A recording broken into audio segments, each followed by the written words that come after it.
A network of schools working together to change how we learn. We're students, maestros, industry leaders, partnering together to increase community prosperity in San Antonio. We want to graduate high school, ready for college, ready for work, preparados para la vida. Getting a diploma at Cass is just the beginning of our dream career. We are the future leaders of our city.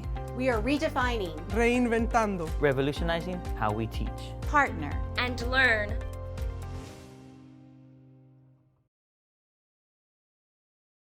Hello, everybody. Good afternoon. Thank you for joining us today. My name is Jonathan. I go to Cass Tech, and I'm the communications and marketing intern. You can email Eddie if you're interested in any internships.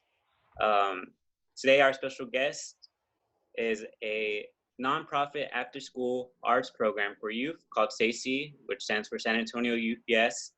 SACY has 4 programs: film, theater, digital media, and visual arts. You can learn more at sacy.org, and enrollment will be open in September. I'm also a student that goes to SACY, and I love it. I go there after school. I've been after school since 9th grade, and I just love it. I love going there. And one of our special guests are an instructor at SACY, Cassidy Fritts, a visual artist instructor at SACY. She's also a local visual artist in San Antonio. And during this panel or during this live, if you have any questions, please type it in the chat and let me know if you want to read those questions. So after Cassie's done with the activity, she can answer those questions that y'all have. But I'm handing it off to you, Cassidy. Hi, everyone. So as Jonathan said, I am a visual artist here in San Antonio. I explore a little bit of everything, but I'm also a visual arts instructor at SACY, and I'm also part of our Artist Building Communities program. So I teach 6th and 7th grade art at Mar Hill Academy. So I do a little bit of public school, a little bit of nonprofit, and then art in my community as well. So today I'm going to be talking a little bit about my art, what I make and why I make it. And then I'll be talking a little bit about SACY, and then hopefully we can make something together, okay? So I'm gonna go ahead and share my screen, so give me 1 second. All right. So on the screen, you should see an image with my name across it. So this is an image example of some of the stuff I've been currently making. So digital illustration that eventually becomes screen print. So if you don't know what screen printing is, it's a type of printmaking, like what our t-shirts kind of look like. That's what screen printing is. But I also paint and do other things. When I talk to students about what I make, though, I like to start off by talking about what I was making around the time I was your age. So in high school, well, really growing up, I was always creative, but what that meant for me was like being in the group activity or the group project that had to make the posters. Like that was what creative really meant for me. But then later in high school, I started to take art a little more seriously. So in high school, I actually had to start taking some therapy sessions, which is totally normal and okay. But I really had a hard time opening up and talking about my feelings, what was going on in my head, and like talking to my parents, my family, my friends, and even the counselor. So the counselor I was working with actually introduced me to art therapy. So I started off with like a few little assignments, but eventually it grew into me painting on my walls in my bedroom. So I was really lucky and had parents that encouraged this. And I think they mainly did it because they saw it as a time for me to really explore healing and expressing myself. So I was super lucky. Thank you, Mom and Stepdad, for letting me do that. But self-identity, reflection, those became really common themes in the work I was making. And so painting them as murals was really special to me. And at the same time, I was learning more about muralists. I was reading magazines like Juxtapose and learning about all these famous muralists. That was super cool. And later on in life, murals eventually came back, and I'll show you a few images of those too. But then after I was making all this stuff, I didn't really take it that seriously anymore. And I went to college. I actually went to high school overseas. I went to high school in Germany. And then I graduated and came back here to San Antonio, my hometown, to go to college. So I ended up going to University of the Incarnate Word, but I started as a journalism major. I actually wanted to be a writer and editor for an arts publication. I thought that's what I wanted to do. I was set on it. And then I took my first drawing course. And my professor was Angela Fox, who you should definitely look up after this because she's an amazing local artist. But she sat down with me one day and we were looking at my art and she was like, why aren't you majoring in this? And I couldn't really answer her. I didn't know why I wasn't. And about after a month or so, I couldn't stop thinking about painting and drawing and making stuff, and I switched my major. So these are some artworks I made in college. I was still exploring ideas of identity, of reflection, but I started drifting more into talking about connections with people. I still had a hard time making like effective relationships with my family, with my friends. And so my art really became that way for me to connect with other people. It became that way for me to show myself that there was hope in my future, in my relationships. And it was a way for me to really persevere through hard times. So this is similar to whatever else I was making in college too. But college was really a time of experimentation for me. So I started messing around with woodworking. I started messing around with using like wire and embroidering with wire. But it really instilled in me this notion of always being curious, always being willing to step out of my comfort zone and really expanding my knowledge of different mediums of art. So eventually, during college and after college, I actually got into animation. So this next slide has some moving images. So if you're sensitive to like moving images on the screen, feel free to look away for a little bit. But I started doing GIFs and animations. And the layering and repetitiveness of some of my subject matter really lends itself well to animation. And I'm completely self-taught. Animation is hard, y'all. It is so difficult, but so rewarding once you get it down. And so I was teaching myself After Effects and stuff. I was super curious about it. And it taught me a lot about being patient and being patient with yourself. And so animation was a really good stint of time for me to show that I can still step out of my comfort zone, but also like, hey, Cassidy, don't be so hard on yourself if you don't get it right the first time. So I did GIFs, and I actually made some music videos for some Texas artists, which was really cool. But eventually, I got back into painting. So I always go back to my roots. And within the last few years, I started doing murals. So I've been part of temporary mural shows. I've been part of temporary chalk mural shows, like Chalk It Up with Art Case, if you've ever been to that. I've been a featured artist there a few times, in Kerrville and other places. And then I also have permanent murals inside and outside of buildings here in San Antonio. So this one in the upper left corner, this is actually part of a temporary mural show that happened back in 2017, I believe. And this is actually my niece. She was around 8 when I painted it, and she thought it was super weird that her face was on a wall. But eventually she thought it was really cool because all her friends were like, whoa, you're painted, you're so cool. So it's kind of cool to use murals as a way to really give people another platform to be seen and to be heard, really. And then these two in the opposite corners right here, these are actually in buildings on the west side of San Antonio. One is called the Parish and one is called the Brownstone. And these are actually newer artist studios and office spaces. And I actually have a few other murals in these spaces. The owner wanted me to paint stuff that really inspired people to create and reflect. And so the purpose of those murals were so that when you walk into this space, you maybe feel a little more inspired to go create in your studio spaces. Or if you have an event there, people see it and they get a little more energized in the space. So murals are a great way, a very unique way of communicating with an environment, and then also communicating with like, the community, really. So this last one in the bottom right corner is actually on a wall right across from Burger Boy. So if you've ever been to Burger Boy and you've seen the mural of the breakfast tacos on the big pink wall, mine is right next to it. And that's actually my best friend's face up on the wall. So sometimes people see her and they're like, you look really familiar. And it's because she's on a wall. But it was a really cool project, and that was actually a live show. So it was really magical to have my community members come around and be part of the process, really. They didn't get to paint, but they got to see it and talk to those are really special moments with murals and live events like that I really enjoy. I love connecting with my community. And then lastly, we come back to stuff that I'm making right now. So I know in the pieces that I showed you from college, I was exploring these like mesh-like subject matters and stuff, and I'm revisiting that. But right now I'm revisiting it more as a way to talk about how we connect to one another. And so my future pieces that I'm going to be starting on pretty soon will talk more directly about interpersonal connections. And what that really means is like how we connect to one another, how we interact with one another. And then also talking about interactions with our community and what that visually looks like for me.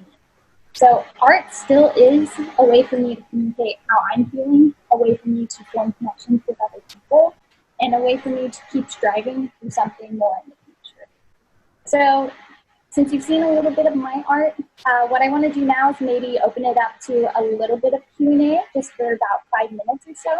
So Marina, if you want to unmute yourself and ask the question to Cassidy. I want to say, what really inspired you to do this? Yeah, good question. So one of my earliest inspirations has always been my connection to my family members. My family is kind of big in a weird way. We're kind of like a non-traditional family setup. And I wasn't really close to my siblings. We kind of all have lived in different houses and stuff. And I moved away at some point.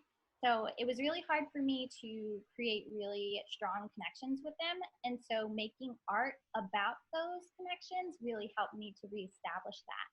And so that kind of led into me being inspired more about people and how we connect to one another, and even how we connect to ourselves. Like, we don't always think about that. Like, how am I connecting to myself? And so my artwork sometimes explores that, and I'm inspired by that. Yes, Jonathan. How did you find SACY? Ooh, perfect question. So I actually started interning for SACY in college. I was working with a staff member at UIW, doing a lot of service work, setting up service trips to all parts of Texas, helping out our community. And then she was like, "You do art. My daughter's in an art program. You should check it out." And so I volunteered at a SACY event. And as soon as I walked in, I knew I had to like somehow work there. I was like, I have to be here. This place is so magical. And so I volunteered, then I interviewed for an internship, and I got it. And I ended up putting in probably way more hours than I was supposed to, but it's because I love the program and I love what they do. And eventually it led me to a job with them. It was fate. Another question from Linda from CASMED. I invite you to ask your question. How do you feel when you see your artwork in public? Good question. I don't think I've ever answered a question like that. It is actually kind of awkward, I guess, but also extremely empowering to like have something that you've personally made that possibly is a really personal piece for you, but on a large scale, large platform. It's really humbling because like when you're working on it, you don't think about how the public is going to see it, or you don't even really think about how big it is. And then once you finish and you take a step back, you're like, whoa, I did that. And so it's really neat to make it. What's even more fun is like when you run into people in public and you introduce yourself and talk about what you do. And then you're like, yeah, I made that mural. And they're like, you did that? And that's really cool. That's really a really exciting exchange between people. Another question from Madeline, if you would like to ask. So I noticed that you do a lot of murals and that you like to work with murals. So I was wondering what kind of makes you gravitate towards murals over other mediums? Like, what's so cool about murals and why do you like them? For sure. So when I was in high school and I started taking this more seriously, after starting art therapy, I took my first art class, and my art teacher was really hard on me, but in all the right ways. Like, he pushed me so far into the art world that I'm so grateful for. But he introduced me to juxtapose and stuff. So I started reading about artists like El Mac, who you should look up too, who's an amazing muralist. And he does a lot of portraits of his community and stuff. And it made me want to paint big. And so when I started, there's something about the energy that an artist has when they're painting that large, when you're like in the moment, that is so exciting and empowering. And I just want to like keep painting and never stop. So I think above all else, it's the energy that goes into it, or the energy that comes from it even. But in addition to that, it's just like putting what's on your mind on this large scale for everyone to see. That's probably the thing that most attracts me to murals. Like, I have something to say and I want to put it out there in a non-traditional way. I'm going to paint it. And then people, what I really enjoy about my own work, which I think that sounds weird, but I do enjoy that my work is pretty personal to me. But I think I leave it vague enough to where when a person views it, they create their own meaning for it. And so mural is a really magical moment for a person to look at it and then draw their own meaning from it. So it means something special to them. And I think that's what I benefit most from as an artist in general, is that people take away their own meaning or their own experience from viewing my work. Thank you. Another question comes from Bradley from Cassidys. You're invited to ask. So what advice do you have for an up-and-coming artist like me? Because art is really the only way I can express myself, like truly express myself. And I want to be a famous artist one day. I want to have murals like you all over. So what advice do you have for someone like me? So advice for you would, first of all, be never stop creating. You should always make whatever you want and just go for it. Never stop. Second one would be always keep sketchbook and never throw away your sketchbooks. Those will really help you out in the long run to help you see how you progress. And then the third one would be to stay true to yourself. Stay true to whatever you want to make. Sometimes there can be pressure from the outside for you to make a certain thing so that you get a certain type of recognition, but you don't have to feed into that. You can totally make whatever your heart desires. And then my last one would be always explore something that makes you feel uncomfortable. So like, say you really hate watercolor painting, you should at least try it. Or say you really hate doing like figure drawing. Like, I know a lot of students don't like drawing realistic all the time, but you should try it because it could ultimately make you a better artist. Okay, thank you. One last question from, sorry, I might say your name wrong. Aliana, you're invited to ask your question. So my question is, when you meet somebody, what is usually their reaction, like when they see that you did something like that? Good question. I think usually people are a little surprised. I know you can't see me in person, but I'm not a super tall person or like a loud person or something, like someone who has like a giant personality. So when people meet me and then they see like the murals I make, they're like, whoa, that came from this little person? What? That's crazy. But I think usually it's a really start to a good conversation. I think I tend to bring the conversation back to talking to them about their feelings somehow, because my work is about that. So usually it's a really meaningful conversation too. I tend to walk away with a lot of friends. Okay, Cassidy, if you would like to start your activity, and we can get back to the Q&A later. So if anyone has any questions, y'all can leave it down in the chat. Okay, so I want to go back and talk a little bit more about SACI too. And so what I do at SACI is really important, and I really do think it was fate that I landed this position and worked with SACI or interacted with it in any way.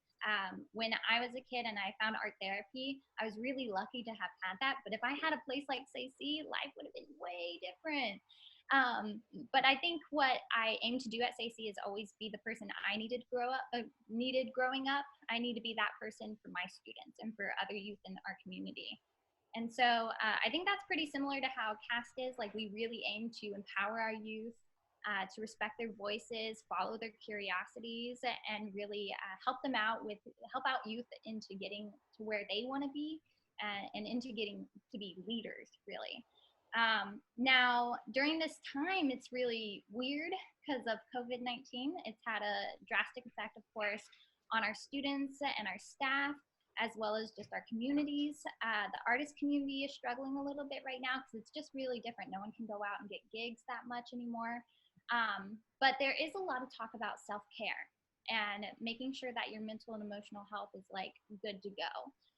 There's a lot of talk about it, but we don't always get shown ways for us to really do that all the time. So I want to make something with you guys today that could hopefully help you out with that part. So we're going to be making a mini zine together, and I wanted to talk a little bit about zines also. So mini zine is like a little booklet, really. It has these little pages in it. It's really small. This is one that I've made. And then this is a small version of a zine. So a zine is a smaller version of a magazine. But zines are really special, and I think they're kind of like punk and revolutionary and rebellious because it's typically independent writers, artists, etc., people in your community that have something to say, and they put them out into the world by themselves. They say, I want to make this, I'm going to do it, and then they do it instead of relying on a big publisher or things like that. So we're going to make one together. So what you need to get ready, I'm going to be switching my camera real quick, but you should go ahead and get a piece of paper if you don't already have one. So it can be a regular piece of copy paper, or it could be a notebook paper, it could be a small paper, whatever you have available if you want to make this with me. And then what's also helpful is having a pair of scissors. So if you have scissors, go ahead and grab those. But if you don't have scissors, at home, that's totally fine, because I'm also going to show you how to make a cut, because we're only going to be making one cut today. But if you don't have scissors, I'm going to show you how to make the cut using water and a napkin or a paper towel. And I know some people know the technique to like make a tear or a cut, like licking the folded edge, which you can do also. But I'm not going to make you do that. So I'm going to go ahead and switch my video real quick. There we go. All right, so everyone should be able to see my piece of paper, right? So making a mini zine is really easy. You can do it anywhere as long as you have a piece of paper and a way to tear or cut it. So we're going to be making a few folds to get this done. And you should have also gotten an image of a step-by-step sent to you or shared with you somehow. So if you want to refer back to that in the future, you totally can. Now the first fold we're going to make is either going from the bottom to the top or the top to the bottom. We're going to fold hot dog style. So me and my middle schoolers actually call this flauta style. That was their idea. They're like, Miss, this is more like a flauta. I was like, all right, that's a good idea. Let's call it that. And then you just press that edge down. Now I like making nice sharp folds. So if you have a bone folder and you know what that is, you can use that to sharpen your fold. If not, I just use my thumbnail and I just run it along my edge, just like that. You can also use the back end of your scissors if you want to. You can just press it down against your fold. And that makes a nice sharp fold. And so your paper should look like this right now. And then you can go ahead and put that down and unfold it. Just like that. Then our next fold is going to be hamburger fold or taco fold. Again, thank you to my middle schoolers for that. And we press that edge down. Again, nice sharp edges. And once you get that done, you can go ahead and fold that one more time. So it should look like this, and we should have 4 quadrants. So 1, 2, 3, 4. Next fold, we'll be taking one of your sides and folding it in towards your middle crease. And so you should line up the edge of your paper with that middle crease. And I like to make sure that my line from my crease right there lines up with the line on the other side. And then I go ahead and press that side down. Make it nice and sharp. And then you go ahead and do it to the other side too. And it's okay if your folds aren't perfect, that's totally fine. I think what makes mini zines really special is that they're made by human hands and we're prone to making mistakes. And I think the imperfections actually make it way more special than if it were perfect. So nice sharp edges. And so it should look like this. It should have these little flappies. And we're gonna go ahead and unfold that. Okay? Then we're gonna go ahead and fold hamburger or taco style again. And the next step, what we're gonna do is actually make our cut. So from the folded edge, so make sure you're looking at the folded edge. From that middle crease that we made, you're gonna cut along that line just to the intersection of your creases, okay? So again, make sure you're cutting from the folded edge, this edge right here, not the open edge. So we're cutting from the folded edge, so I'll show you that real quick. Just cut along that line, just to that little intersection. So it should look like this, like it has little feet. You can go on a walk. Okay. Now let me show you how to do that if you don't have scissors, okay? So if you don't have scissors, your paper should still look like this, right? We're still looking at it from the folded edge, okay? So not the open edge, but the folded edge. And then I fold it a little more, one more time, and I make sure that that line that we should have cut is nice and sharp. Then I'm gonna grab my water, my paper towel or napkin or whatever you wanna use. I'm gonna dip it in the water a little bit, make sure it's not dripping. And then I'm actually going to just rub it along that edge that I need cut at the very top, just a few times. After you do that, what you wanna do is carefully, slowly tear. And it should make a nice little tear all the way to that intersection, just like that. And you have your little feet again, okay? So that's how you do it without scissors. So you don't even need scissors if you wanted to make this on your own somewhere else. So now we have our cut. We're gonna go ahead and unfold it one more time. And your paper should look like it has a little mouth in the middle. Okay? Then we're gonna fold it hot dog style again. And then we're gonna grab it from our folded edge and lift it upwards. So your little gap or mouth should be facing up, okay? And then the next step you wanna do is hold it by those sides and then push it all the way together. And then you're gonna grab your little flappies and line them up with each other like that. And then you can put it down and flatten that middle crease, okay? Now again, just in case you're confused or missed it, so we're holding it by our folded edge up and our little gap is facing up. And we're gonna push our sides all the way in together, grab our sides, make sure they line up like that, okay? And then put it down and crease that middle spine, all right?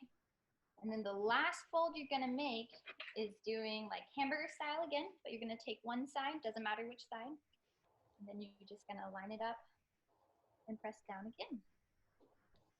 And then you should have a tiny little zine, okay? There you go. That's how you make it. Now, mini zines can be filled with anything you really want to fill it with. It could be a sketchbook, it could be a journal, you can make a comic. I can show you a little bit about like what I have done or what my friends have done. So this is the example I showed earlier on screen. Now what I did with this one is I actually made cutouts. I used an X-Acto knife and I cut stuff out. And then I did a different image on each page. And for me, this is more like a visual diary. So talking about how I was feeling at that moment. And then I wrote a little bit on the back. And so this is just something for me to keep and reflect on. And then I've also done more that are kind of like that, where it's just kind of a story that you follow almost. Can't really read it that well, but it's made to be like that. And it goes all the way through like that, and then it kind of restarts like that. I've also used it to explore like typography. So if you really like drawing words and stuff, I've used mini zines as a way to explore different styles on each page. That's fun to do. Make sure that if you're using like really good art markers or permanent markers, you unfold your zine so it doesn't bleed through onto your other pages. Here's one that my roommate actually made, and she was talking about, in her zine, she's talking about like the internet and how we interact with the internet. And so she kind of just recorded her thoughts and notes in visual and in verbal ways. Making a story, it's really interesting to kind of like mess around with the layout. So those are some examples of what to do with like your mini zines. And these are really fun to keep or even like trade with your friends and stuff, share with people. Some people sell these even, which is really fun. They're like one of a kind. And then I wanted to show you guys some examples of like actual zines, just in case they could be inspiration for what you put in your mini zine. So this is actually a zine that is created here in San Antonio. It's called That Gray Zine, and it's a zine all about mental health. And so what they do is that they ask the community like, hey, submit whatever you want, and we'll see if we can include in the zine. And it's usually about your mental health or your feelings, what's going on in your head. And so this person takes all these entries, which are like poetry, art, all kinds of stuff, and they put it all together into this zine so other people can buy this and read it and learn from one another. So that one's about mental health. And then we also have stuff that is a little more like culturally related. Like this one's also a local zine, and it includes poetry and art and writing and stuff too. So kind of talking a little more specifically about how you feel about your cultural identity or your race, your ethnicity. Those are really important things to reflect on as well. So you can definitely use your zine as a way to reflect on topics like that. And then you have stuff that's maybe a little more general. And so this is like a photography zine. You can look through and see photography, which is really cool. So even in your mini zines, you could collage into them, print out pictures and put them in there. It's really up to you what you want to make there. Does anyone have suggestions for like what you can do with your zine that you just made? I do this with my class, with my students in class, and on our zines, they write the definitions of our project and information on the artists that we follow, and information about the artist's history. And so it's a little booklet about the project we do and the background and the history about it. That is so neat. That is super cool. And it's like nice and small, something you carry in your pocket, refer back to later. That is awesome. I know I've done like workshops too about screen printing, and I've done the instructions in zine format, so the kids always have something to refer back to. Ooh, a mural zine. Bradley, that sounds awesome. Like, are you going to draw your ideas in there, or you're going to keep track of ideas that you like? Yes. Very cool. Good job. You can make a meaningful gift for someone because it's hard to shop right now. Caroline, that's a really awesome idea. That's actually a perfect way to make a gift right now. Very neat. Now, right now, we can also open it up to just a few more minutes of extended Q&A if you have any questions for me about art again, or about the zine tutorial or anything like that. Ooh, a local food zine. I see that idea in the chat. That's really cool.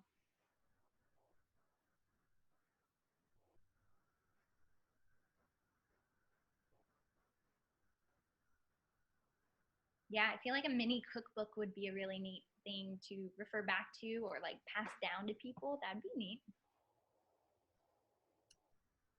Coach Gomez, that's a good idea. A gift for Mother's Day. I might have to do that for my mom. Okay. Yeah, they're really cool, and they're a really great way for you to talk about how you're feeling right now too. So even if you want to explore it just as like a journal for what you're going through right now, that's really important. Oh, it looks like we have another question. So I had a question. How do students get involved, right? SACI sounds amazing. Obviously, we have lots of interest. So how would a CAS student who's not already involved in SACI get involved? Yeah, excellent question. So of course, things are a little different right now, but typically how it happens is that we have recruitment periods, and students are welcome to apply online. So with their parents, they apply online, and you typically get to list like what your interests in studios are. So if you're really interested in visual arts, you can put that, then you put your second interest and your third interest, just in case you don't get your first choice. But then you come in for an interview. And typically a lot of students are like nervous about their interview, but it's my favorite thing to do. I love interviewing new students because we don't sit there and like seriously interview you about why you should be in the program, but instead we talk to you about why you like art. What do you make? So you have to be able to talk to us about like what you're making right now or why you really want to be in our program. And then we go from there and we decide who can be in the program. And usually it's up to our capacity, whatever we have available. But we really look for kids that are super into art, super into ways of expressing themselves, exploring new mediums, new things. And another special thing about SACY is a lot of our work and projects is focused more on like a social justice lens. So students that are really interested in talking about social justice ideas and really like diving deep into topics into their community and stuff, that's really important to us, or at least being open to doing that is really important to us. So applying online and then coming in for an interview. And then from there, we tell you whether or not you're in the program. And then if you are, you get to come join us. Thank you, Cassidy, for joining us for Cast Live. Thank Made you. my little book zine. Yeah, of course. Thank you everyone for tuning in and listen to me talk about my work and leading this mini zine activity. I hope you guys really make something meaningful with these zines. I'm like addicted to making them, so I make them all the time. It's a really great way to keep up with yourself, really. But I hope you all have a really great rest of your weekend. I hope you have a great summer too. It's coming up. And I hope you keep creating.